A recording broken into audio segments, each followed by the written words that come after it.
Hey everyone, and welcome back. I am the part-time economist, and in today's video we are taking a break from the politics, a break from the stock market, and we are talking about the Lamy Violet Fountain Pen ink. This is a beautiful purple fountain pen ink, but you may have questions. Should you buy this ink? Is it water resistant? How well does it stand up to UV light and resist fading? That is what we're talking about in today's video.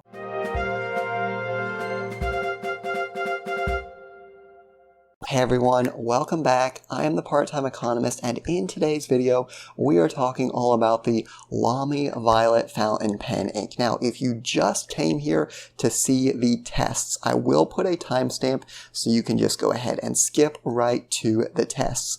But I think this ink is so fantastic that I want to talk about it a little bit. So obviously, as you can see in this picture here, the Lamy Violet Fountain Pen ink is a very dark, very beautiful purple. It's something that for me seems very refined. It's something that can add a bit of uniqueness to your writing without being very obtrusive, right? Don't get me wrong. I love the really bright, hot pinks and stuff like that, but sometimes they can just be a little bit too much. I feel like with this shade of purple, you really get that distinction. It's something that not a lot of people are using. It's not a color you see every day, but it's also not something that distracts from what you are writing, right? So it adds a nice, subtle degree of differentiation, if you will. So I love the color of the ink.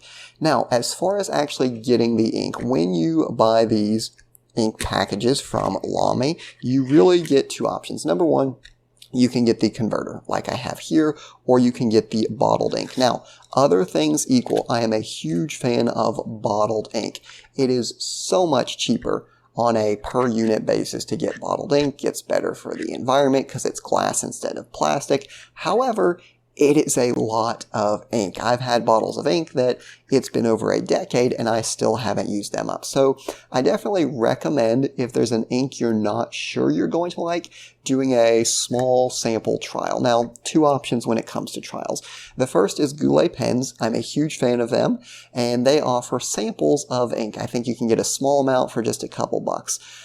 However, I have Amazon Prime, so this was free shipping for me, and it was like $5 for these 5 cartridges. Each cartridge lasts me about a month. I'm not writing a ton every single day, but I am writing a bit every day, or more or less every day. So you get a lot of ink. You definitely get to see whether or not you like the ink, and the cool thing about the cartridges is that you can use one and then you don't have to necessarily use the next one for a while, right? So they store really well. Overall, really great. So with that being said, we know the color is really good. We know the price is relatively affordable. How does this ink stand up?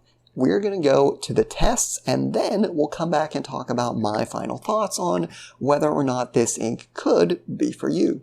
Alrighty, so what I have here is the Lamy Violet, and keep in mind, I wrote this a long time ago, like several months ago, so it has had a very long time to set into the page. And what I'm going to do is I'm going to slowly drip some water on, and we're going to see how it reacts. Now, the key thing I want to point out is that water resistance when it comes to ink is a very subjective term. It depends on how much water, how quick you dry it off, the method that you dry it off. So for the first thing, I'm just kind of dabbing a very damp cotton swab.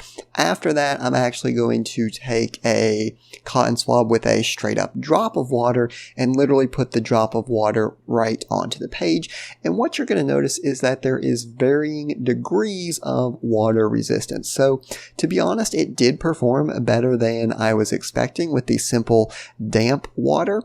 And even with the huge water drop, you can still definitely see some traces remaining of the ink. So in my opinion, this is a little bit more water resistant than something like a private reserve ink, but then again, nowhere near a Noodler's Black. Now, the second test that we are going to be doing is the UV exposure. So what I did is on May, I think it was May the 9th, I put this in the front window of my car and I left it there for several weeks. Now, what you can see is that by the time I pulled this out, it was basically completely evaporated. It was gone. It was totally done. However, I periodically kept checking on the ink, and I would say somewhere around the 2 to 3 week mark, it was still readable, just a very faded light pink. So again, with this, UV resistance isn't an all or nothing thing. It's not like you leave a letter that you're writing by the window and one day everything goes away, right? If you just occasionally expose something to the sun, I would say it's going to be fine. So UV resistance for me, it's not UV resistant, but again, it's not something that for me is really going to matter in a day-to-day occurrence. Alrighty, so now that you have seen the tests, there are a couple things that should be apparent.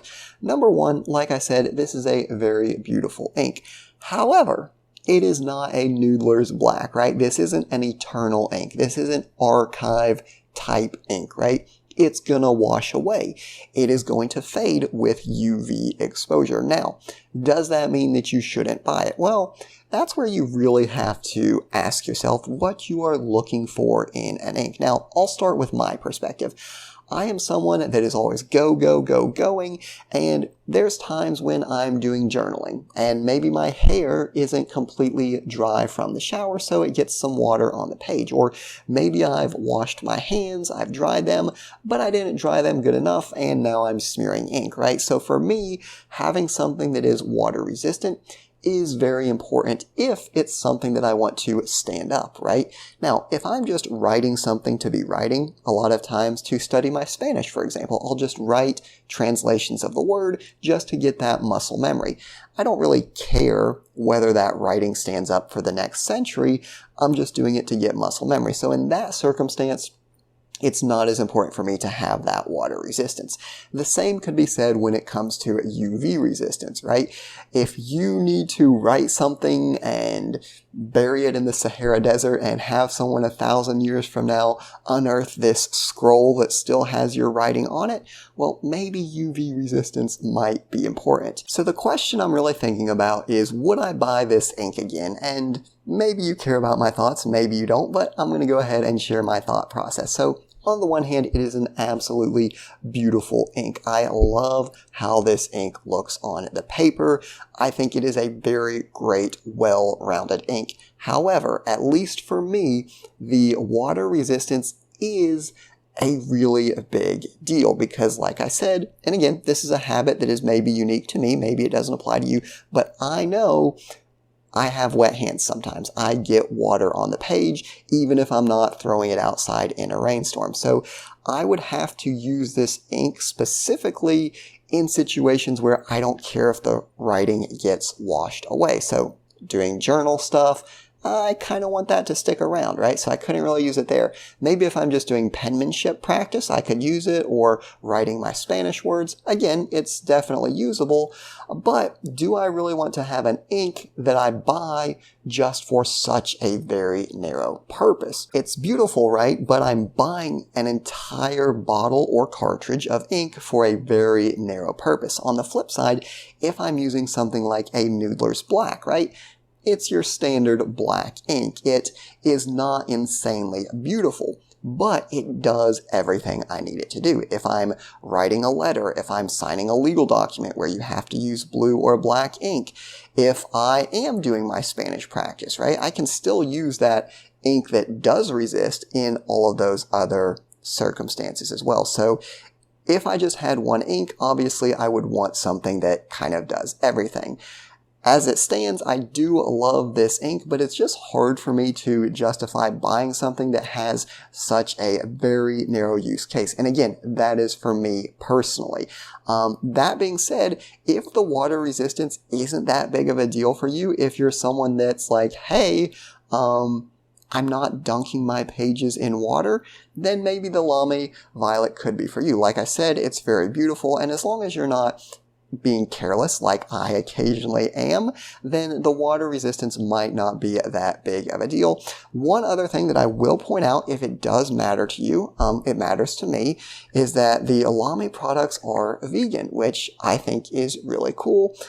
So that's an added benefit if you are thinking about the Lamy Violet, but I would like to know your thoughts. Do you like Lamy Violet? And if I could ask for a little bit of advice, do you know of any violet or purple fountain pen inks that are water resistant? Because I would totally like to try out one of those.